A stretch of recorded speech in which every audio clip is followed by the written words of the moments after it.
একদিন এক সময় সবুজ এবং উর্বর উপত্যকার মধ্যে একটি ছোট গ্রাম ছিল, যার নাম ছিল ব্লেসমশায়ার। গ্রামটি তার সুগন্ধি ফুলের জন্য পরিচিত ছিল, যা সারা বছর ধরে ফুটে উঠত, আর শিশুদের আনন্দের হাসিতে ভরা ছিল মাঠগুলি। কিন্তু ব্লেসমশায়ার একটি গোপন রহস্যের অধিকারী ছিল, যা কয়েকজন গ্রামবাসী জানত। পদ্মকুমারী নামে একটি রহস্যময় রক্ষক আত্মার গল্প, যিনি উপত্যকার উপর নজর রাখতেন।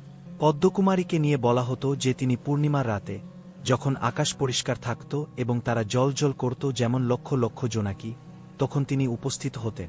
তার লম্বা, প্রবাহমান চুল ছিল যা রূপালী চাঁদের আলোয় ঝিলমিল করত, এবং তার গাউনটি উপত্যকার সবচেয়ে বিরল ফুলের পাপড়ি দিয়ে বোনা ছিল।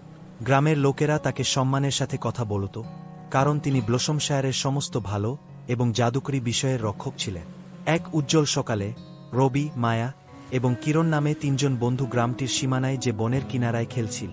তারা তাদের দাদুদিদাদের থেকে পদ্মকুমারীর গল্প শুনেছিল এবং তার সম্পর্কে আরও জানার আগ্রহী ছিল। খেলার সময় তারা একটি পুরনো, শ্যাওলা ঢাকা পাথরের সন্ধান পেল, যার উপর অদ্ভুত চিহ্ন খোদাই করা ছিল।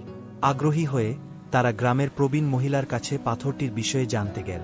প্রবীণ মহিলা, যিনি একজন জ্ঞানী এবং দয়ালু বৃদ্ধা, নাম অম্মা, তাদের বললেন যে পাথরটি সেই পথে নির্দেশনা দেয় যা পদ্মকুমারীর বাসস্থান বলে জানা যায়।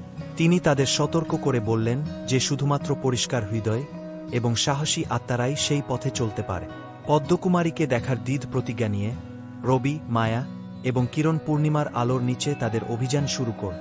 তারা পাথরের নির্দেশিত পথ ধরে এগোতে লাগল, বনের গভীরে প্রবেশ কর।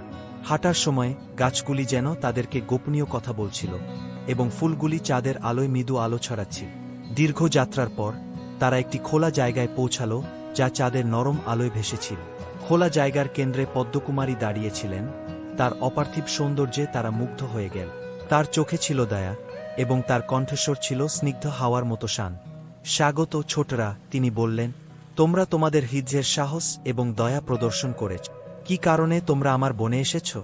শিশুরা পদ্মকুমারীকে তাদের ব্লেসমশায়ার প্রীতি এবং তাকে রক্ষা করার আকাঙ্ক্ষার কথা বল।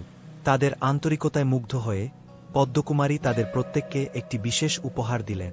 রবিকে তিনি দিলেন পশুপাখিদের ভাষা বোঝার ক্ষমতা, মায়াকে তিনি দিলেন স্পর্শেই গাছের ফুল ফোটানোর শক্তি, আর কিরণকে তিনি দিলেন উড়ে বেড়ানোর ক্ষমতা, যাতে সে পাখিদের মতো আকাশে উড়ে গ্রামটির উপর নজর রাখতে পারে।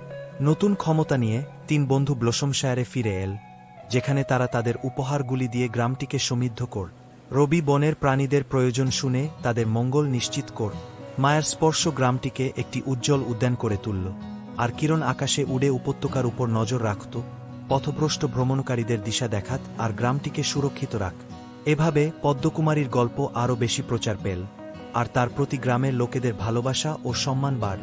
ব্লেসমশায়ার তিনজন জাদুকরী শিশুদের অভিভাবকত্বে সমৃদ্ধ হল, আর উপত্যকা রহস্য এবং সৌন্দর্যে পূর্ণ রয়ে গেল প্রজন্মের পর প্রজন্ম ধরে।